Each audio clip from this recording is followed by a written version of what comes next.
اعوذ باللہ من الشیطان الرجیم ہم اللہ سے ہر وقت یہ دعا مانگتے رہتے ہیں کہ اللہ ہم پہ رحم فرما۔ تو رحم کا مطلب یہ ہوتا ہے کہ اللہ کی خاص نظر کرم ہم پہ ہو اور ہم اللہ تعالیٰ کی خاص رہنمائی میں اپنی زندگی جو ہے وہ بتائیں۔ تو ماں کے پیٹ میں جب بچہ ہوتا ہے تو اس کو بھی ہم رحم اس لیے کہتے ہیں کہ بغیر کسی محنت کے، بغیر کسی مشقت کے اس کو تمام ضروریات زندگی جو ہے وہ مل رہی ہوتی ہے، اور وہ خصوصی نظر کرم میں ہوتا ہے، ایک خصوصی مرحلے میں ہوتا ہے۔ تو رحم جو ہے یہ اللہ رب العالمین کا خاص کرم ہے۔ اگر وہ کسی پہ کر دے تو اللہ فرماتے ہیں واللہ یختص برحمتہ من یشاء،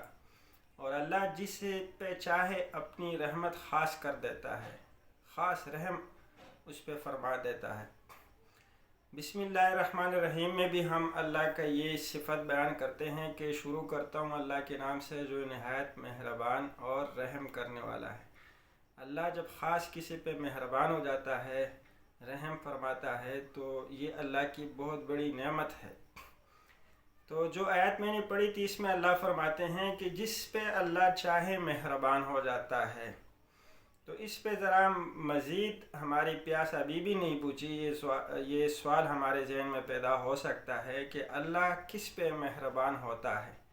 تو ایسے قرآن اور حدیث سے بہت سارے لوگ ہمارے سامنے آ جاتے ہیں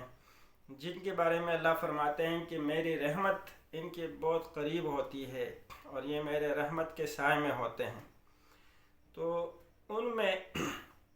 جو سب سے پہلا اللہ رب العالمین خود فرماتے ہیں قرآن میں،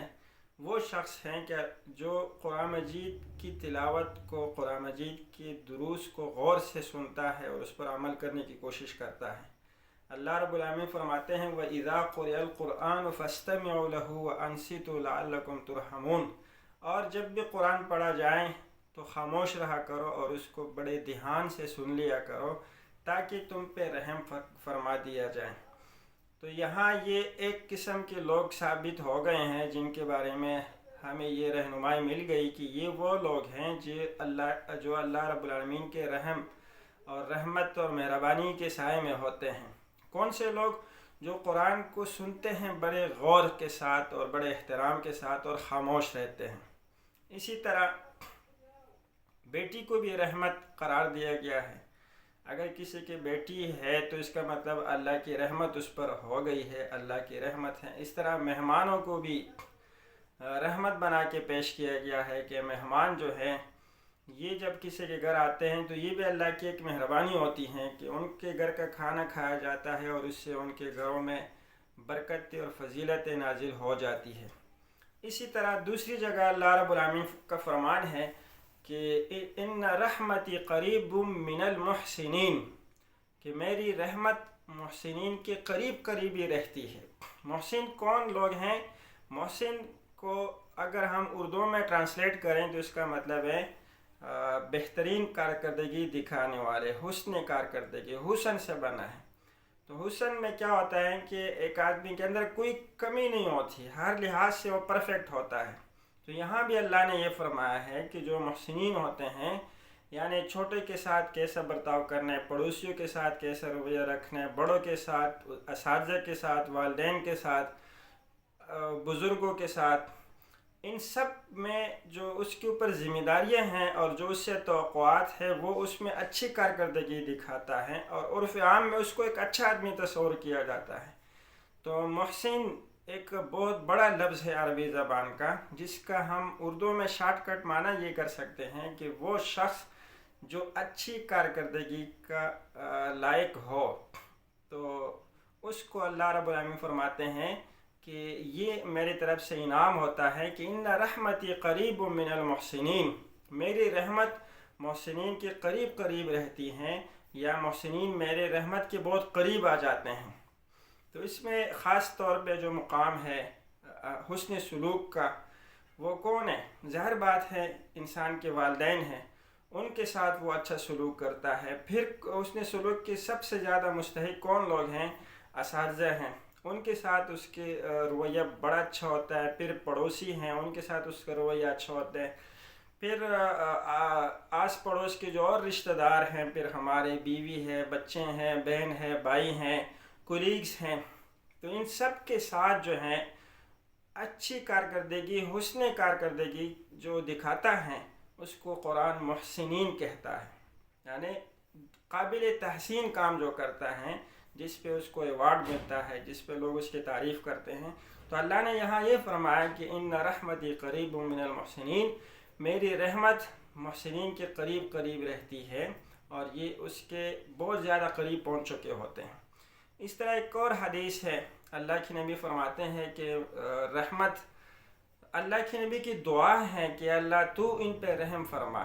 رحم اللہ امرأن ترک المراء وهو محق بها، اے اللہ تو شخص پہ رحم فرما جس نے لڑائی چھوڑ دی حالانکہ وہ اس کا حقدار تھا، یعنی اپنا حق اس نے چھوڑ دیا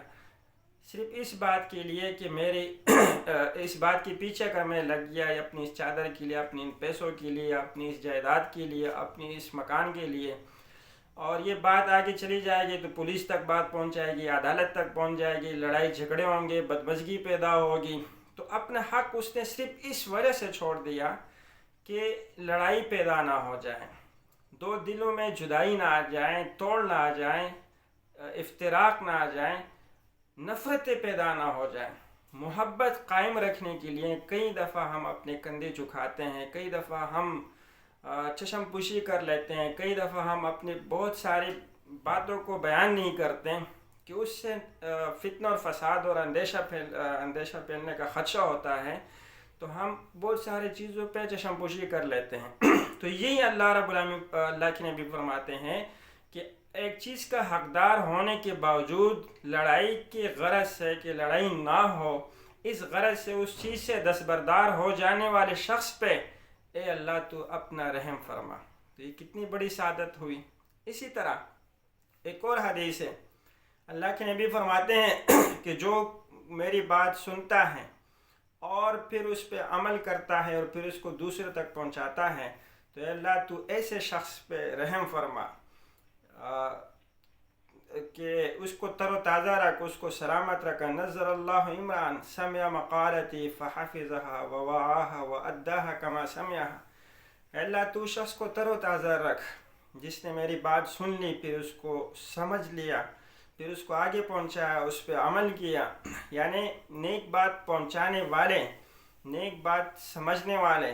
اور اس کی تبلیغ کرنے والے بھی اللہ رب العالمین کے رحمت کے سائے میں ہوتے ہیں۔ اللہ رب العالمین کی رحمت ان لوگ کے قریب ہوتی ہے۔ اگر میں صرف یہ آیات بیان کر دیتا کہ اللہ جسے چاہیں اس پہ اپنا رحم کر دیتا ہے، تو بحیثیت مسلمان، بحیثیت مومن، بحیثیت ایک اللہ کا ایک معمولی سا بندہ، میرا اس پہ پورا ایمان تھا کہ بالکل اللہ جس پہ چاہے اپنا فضل کرے، میں اس سے پوچھنے والا نہیں ہوں، نہ میرے اتنے اوقات ہیں، نہ میری اتنی مجال ہے کہ میں اللہ سے پوچھوں کہ جی آپ اس شخص پہ رحم فرما رہے ہو، مجھ پہ کیوں نہیں کر رہے ہو۔ لیکن دل میں یہ بات ہوتی کہ یار وہ کون سے لوگ ہیں کہ جن پر اللہ رب العالمین اپنی خاص نظر کرم فرما دیتا ہے، تو وہ بھی قرآن نے بیان کر دی کہ یہ وہ لوگ ہیں۔ لیکن القرآن یفسر بعض و بعض، ہاں قرآن کی بعض آیات بعض کی تفسیر کر دیتی ہے، خود ہی بیان کر دیتی ہے اس بات کو، دوسری آیاتوں میں پھر وہ بات آ گئی ہے۔ اسی طرح اللہ رب العالمین فرماتے ہیں کہ یہ جو قرآن کی خدمت ہے، قرآن پڑھنے والے، پڑھانے والے، اس کے مد میں پیسہ خرچ کرنے والے، یہ بھی اللہ رب العالمین کی رحمت کے مستحق قرار پاتے ہیں۔ تو اللہ نے وہ بھی بیان کر دیے ہیں، وہ سارے لوگ جن پہ رحم کی جا سکتی ہے۔ اگر اللہ صرف یہ کہہ دیتا کہ میری مرضی میں جس پہ چاہے رحم کروں، جس پہ چاہے نہ کروں، تو ہماری اتنی طاقت نہیں تھی کہ ہم اللہ سے پوچھ لیتے۔ لیکن قرآن نے جس طرح خود اپنے بارے میں بیان فرمایا ہے کہ تبیان لکل شیء، اس میں ہر چیز کا بیان ہے،